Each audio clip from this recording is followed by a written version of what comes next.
love Collider. Yeah, I love hearing that. It makes me happy.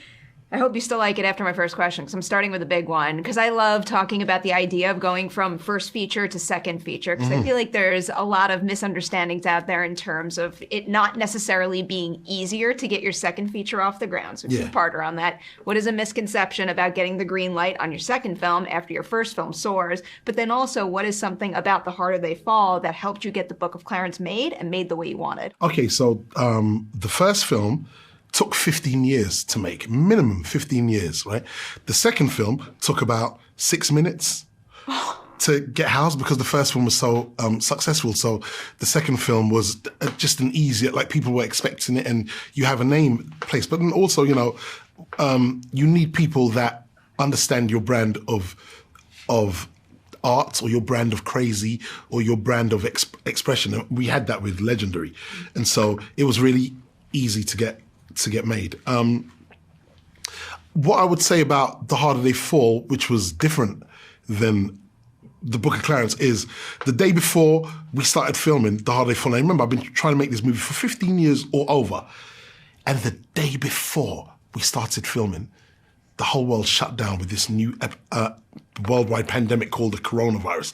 We couldn't even say the name of it. So then when we got up to shoot, I had to wear face shield, face mask, goggles, couldn't stand. I directed the whole film not being able to stand closer than 6 feet to any actor.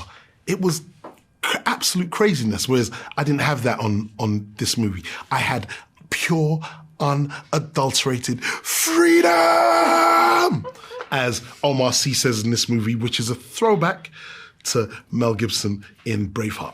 You got a bunch of good past movie nods in this one that I appreciate. Also, I like your brand of crazy, so I hope Legendary sticks in that business. Thank you. So, incredible ensemble here.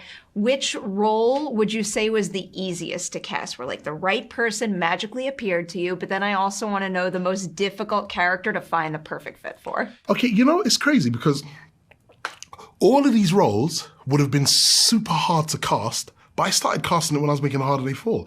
Clarence would have been impossible to cast. He has all of these. He's street, he's cool, but he's really geeky, he's nerdy, he's sensitive, he's emotional, he's tough when he fights. He would have been impossible to cast. But the day I met Lakeith Stanfield, when I was casting Cherokee Bill in The Harder They Fall, I called my sister Tanya.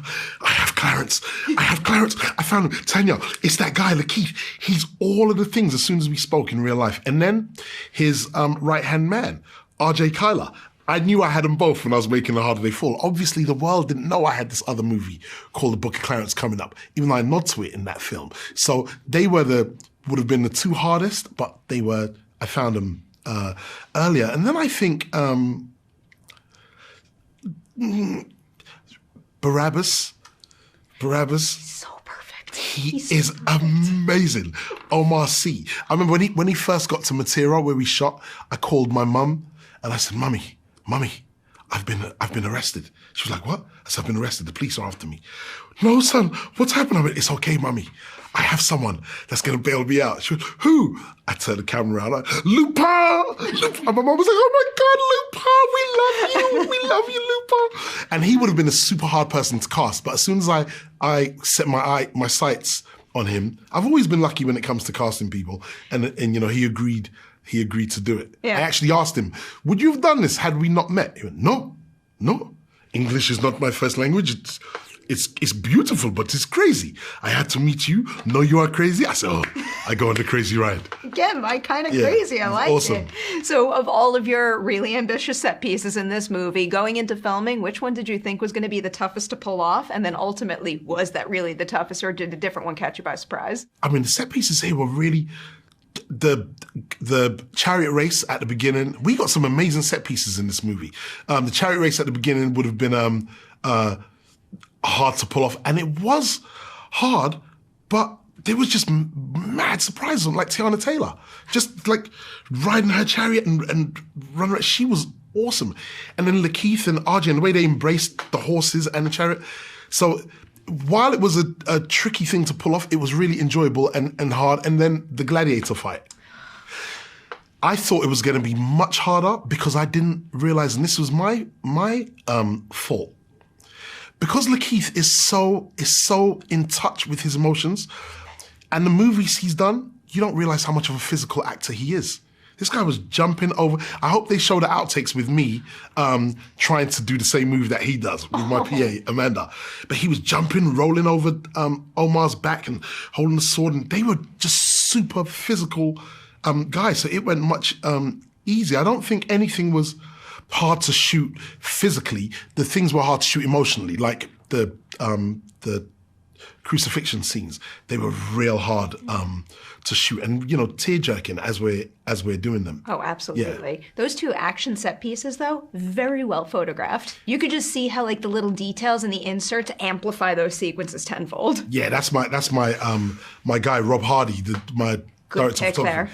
He shot Mission Impossible Fallout, which I believe is one of the greatest action movies of all time. I think it's because it's new why we don't give it that. But I put Mission Impossible Fallout against French Connection. I put Mission Impossible Fallout against Heat. I put Mission, just with regards to the action sequences in it, it's amazing. And so I needed that guy because I knew once I had Rob, then I can accomplish all the madness of King James. Oh yes. That is a top-tier Mission Impossible movie. You're spot on with that. Yeah.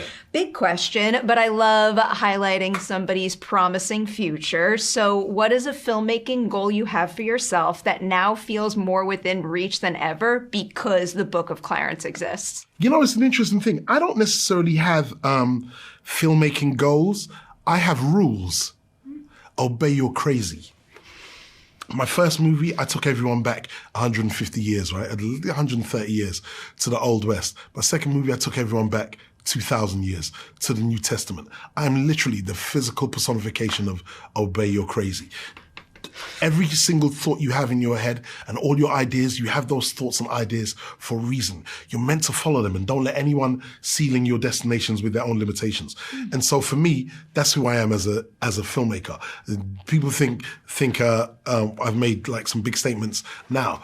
Boy, I'm just getting started. Yeah, that's what I like to hear. I feel like Obey Your Crazy is definitely the headline of this article. Yeah. So you've done a biblical movie, you've done a Western. Is there another genre you're eager to tackle next? Absolutely. I'm going to tackle all the genres. Sci-fi. I'm going everywhere. Give me a horror movie. Give me a horror movie with your brand of crazy, please. I'll give you a horror movie, but I have to shoot the horror movie on iPhones.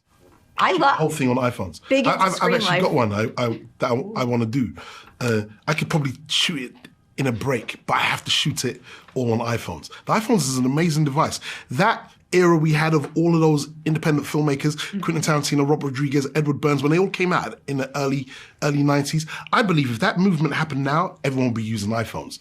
These devices are amazing, and I have an idea I want to shoot on iPhones, but it's real scary. Okay. I'm here for it. I'm going to wait very impatiently for that and say congratulations on the Book of Clarence. Thank you so much. And I love Collider, so this is a joy.